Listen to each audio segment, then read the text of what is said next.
We'll dive deep into some fascinating topics. Today we're going to tackle something that's probably fucked you over more times than you'd care to admit. Problem solving. We're going to crack open Wikipedia's problem solving page and try to figure out how our brains work, or more likely don't work, when faced with a goddamn problem. It's a universal struggle, that moment when your brain decides to take a vacation. Crap, and get to the meat of it. What the hell is problem solving anyway? I mean, beyond the obvious, shit's fuck, gotta fix it. A desired outcome. Okay, so if my goal is to finally build that IKEA bookshelf that's been taunting me for weeks, and the problem is I can't decipher those goddamn hieroglyphic instructions, then problem solving is me channeling my inner Sherlock Holmes to finally conquer that flat-pack beast. Precisely. And it's not limited to just furniture assembly. Problem solving is a fundamental skill that applies to every aspect of our lives. It could be figuring out how to get that promotion, how to cook a decent meal without setting the kitchen on fire, or even how to navigate a tricky conversation with your partner. Speaking of tricky situations, let's talk about those mental fuck-ups. Yeah. Those brain farts that sabotage our problem-solving abilities. Wikipedia calls them common barriers. But we all know them as the little voices in our heads that whisper, "Give up, you're an idiot." Like confirmation bias, the king of all mental fuckery. Confirmation bias is our brain's sneaky way of cherry-picking information that supports our pre-existing beliefs. Even if those beliefs are complete bullshit, we tend to seek out evidence that confirms what we already think, while conveniently ignoring anything that challenges our precious little worldview. It's like we're wearing beer goggles, but instead of making everyone look hot, they make our own opinions seem infallible. It's like that time I convinced myself I could win big at the casino because I dreamt about the number 7. Turns out dreaming about lucky numbers doesn't actually make you a goddamn psychic. Who would have thought? We all fall victim to confirmation bias in some way or another. For example, if you're convinced that a certain political party is evil incarnate, you're more likely to focus on news stories that highlight their negative aspects, while dismissing any positive coverage as propaganda or fake news. Damn, that hits close to home. All right, so what's next on our list of mental gremlins? Let's talk about mental set. This is basically our brain being a lazy-ass at. It relies on previously successful strategies, even when those strategies are no longer the most effective or efficient. It's like trying to fit a square peg in a round hole because, hey, it worked for all the other pegs, right? So it's like when you're trying to open a door by pushing, even though there's a giant pull sign staring you in the face, your brain's just stuck in a rut, like a hamster on a goddamn wheel. Exactly. Imagine those classic water jug experiments. You're given 3 jugs of different sizes and have to measure out a specific amount of water. The first few problems can be solved using a particular formula, but then a new problem comes along that can be solved with a much simpler approach. Most participants, however, stick with the old convoluted method because their brains are too comfortable with the routine. Fucking hell, that's me to a T. Okay, next mental roadblock, hit me with it. Let's move on to functional fixedness, a close relative of mental set. This is where we get stuck on an object's primary function and fail to see its potential for other uses. Remember that time you were trying to kill a fly and couldn't find a fly swatter? You had a perfectly good magazine in your hand, but instead of using it to swat the little bastard, you went on a wild goose chase for the dedicated bug-killing tool. Dude, I swear that was me last week. The solution was right there in my hand, but my brain was too busy being an asshat to see it. It's like my thinking got trapped inside a goddamn box. Exactly. And sometimes we create those boxes ourselves. We impose unnecessary constraints on our thinking, limiting our problem-solving abilities by setting artificial boundaries. Think of the classic 9-dot problem. You have to connect 9 dots arranged in a square using only 4 straight lines without lifting your pen. Sounds simple, right? Oh, I remember that one. That shit drove me insane. You try to stay within that imaginary square formed by the dots, but the solution requires you to think outside the box, literally. Precisely. We often create those imaginary boxes in our minds, limiting our options and preventing us from seeing the full range of possibilities. Okay, so we've covered confirmation bias, mental set, functional fixedness, and unnecessary constraints. My brain's already feeling bruised. Is there anything else lurking in the shadows waiting to fuck with our problem-solving mojo? One more for good measure. Let's talk about irrelevant information. This is when our brains get bogged down by useless details, like trying to solve a math problem with a Shakespearean sonnet playing in the background. It's pure distraction, a mental circus that throws our focus out the window. Oh, tell me about it. Like trying to figure out a tip at a restaurant when the bill is a confusing mess of charges, some of which you didn't even order, It's enough to make you want to scream, just take the goddamn money. These mental barriers can be incredibly frustrating, but the first step to overcoming them is understanding how they work. Once you're aware of the ways your brain can trip you up, you can start to challenge those assumptions and approach problems with a fresh perspective. All right, so we've officially been diagnosed with a case of mental fuckery, but before we spiral into an existential crisis, let's take a break. We'll be back in a bit to explore some potential solutions to these mental roadblocks. Don't go anywhere, you beautiful bastards. Welcome back, folks. Feeling mentally pummeled after that deep dive into the world of brain farts. My brain's definitely feeling a little, tender after wrestling with those mental gremlins. But hey, at least we're not alone in this struggle, right? It's comforting to know that even the smartest assholes out there fall prey to confirmation bias and the like. Absolutely. Even geniuses have their off days. But let's shift gears for a moment and explore a fascinating concept. Solving problems in your sleep. You know those aha moments that hit you right as you're drifting off or waking up? Wait, you're telling me my brain can actually be productive while I'm snoring away? I thought sleep was for recharging, not for solving the world's problems. It might sound like some woo-woo bullshit, but there's actually scientific evidence to support this phenomenon. One of the most famous examples is the story of Auguste Kekule, a chemist who was struggling to understand the structure of the benzene molecule. He was racking his brain trying to figure out how those 6 carbon atoms were arranged. Benzene. Isn't that the stuff they use in industrial solvents and pesticides?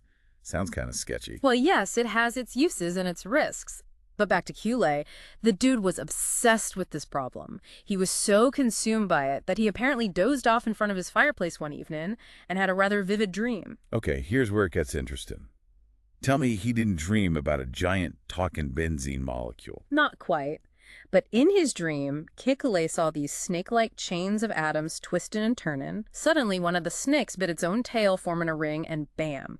He woke up with a eureka moment, realizing that the benzene molecule was structured as a ring. So his subconscious was basically like, dude, chill out and let me handle this. I got this shit figured out while you were busy drooling on your pillow. Exactly. Kekule's dream led to a groundbreaking discovery in organic chemistry. All thanks to his brain working its magic while he was catching some Z's. Hold on, so you're telling me that my brain can be a total badass even when I'm unconscious? Shit, I need to start paying more attention to my dreams. Maybe I'll finally win the lottery or figure out how to fold a fitted sheet properly. Well, don't get your hopes up too high. It's not a guaranteed solution to all of life's problems. But paying attention to your dreams and fostering a mindset that's open to unexpected solutions can certainly be beneficial. Okay, I'm sold. From now on, I'm treating my dreams like a goddamn oracle. Who needs a therapist when you have a subconscious that can solve all your problems? Speaking of problem solving, you mentioned that there's actually scientific research on this whole dream thing. Tell me they were just analyzing people's weird-ass dreams. Well, they were analyzing dreams, but it wasn't as creepy as it sounds. Researchers have conducted experiments where they give participants a complex problem to think about before going to sleep. Then they analyze their dreams to see if any solutions emerge. So they're basically eavesdropping on people's subconscious minds. That's some next-level espionage shit right there. In a way, yes. And the results are fascinating. Many participants had dreams related to the problem, and some even seemed to stumble upon solutions within those dreamscapes.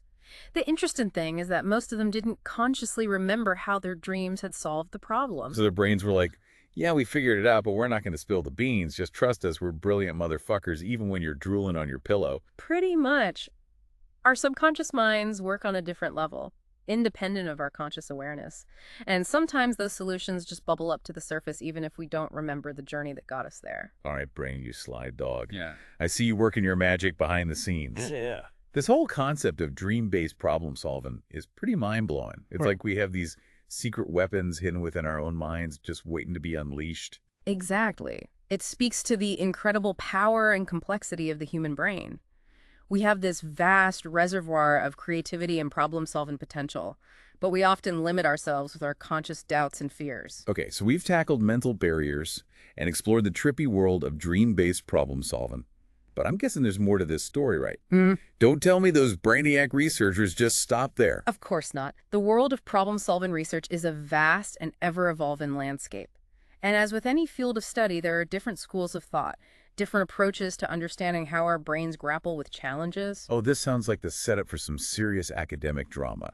Give me the gossip, spill the tea. What are these rival factions? Well, in the world of cognitive science, there are two main camps when it comes to problem-solving research: the European school and the North American school. So it's like a battle of the brains across the pond. Europe versus America, round one. Problem-solving edition. Who's throwing down the gauntlet? The European approach, led by pioneers like Donald Broadbent and Dietrich Derner, focuses on studying problem solving in complex real-life scenarios. They create these intricate computerized simulations that mimic the messiness and unpredictability of the real world. So they're basically throwing everything but the kitchen sink at these board test subjects. Sounds intense. What are those North American brainiacs up to? Are they taking a more laid-back approach? Not exactly. They prefer to study problem solving in specific domains like physics, chess, or even writing. They're interested in understanding how we develop expertise in those areas, how our brains acquire, organize, and apply knowledge to solve specific types of problems. So it's like the Europeans are trying to build a universal problem-solving machine, while the Americans are honing their skills in specialized workshops. Different approaches, but both aiming for that aha moment. This is getting juicy. Tell me there's some rivalry, some academic shade being thrown. Don't hold back. Well, there's certainly healthy competition between the two schools of thought.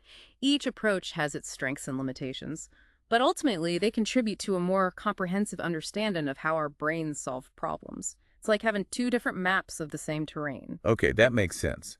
It's not about which approach is better, but rather how they can complement each other to give us a fuller picture.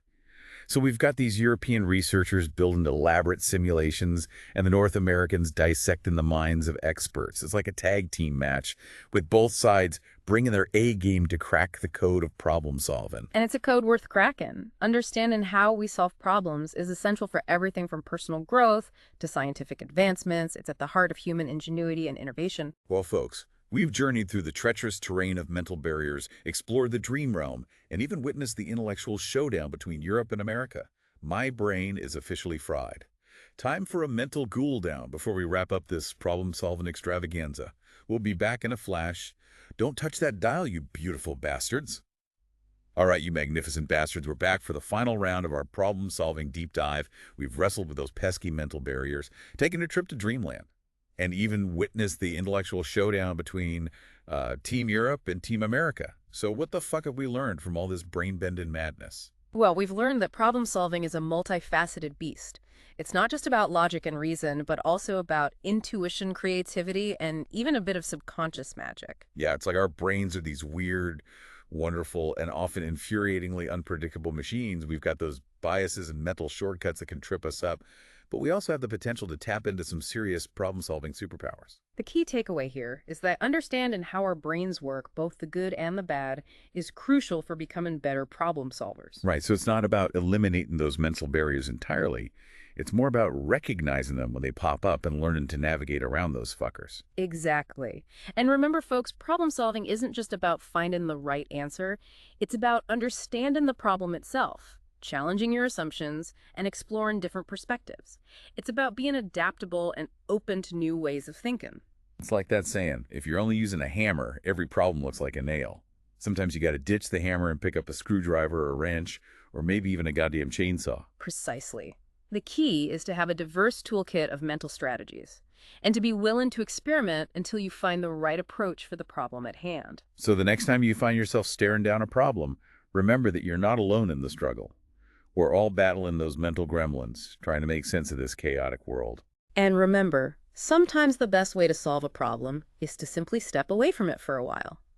Let your subconscious do its thing and come back with fresh eyes. Words of wisdom. All right, folks, we've reached the end of our problem-solving odyssey.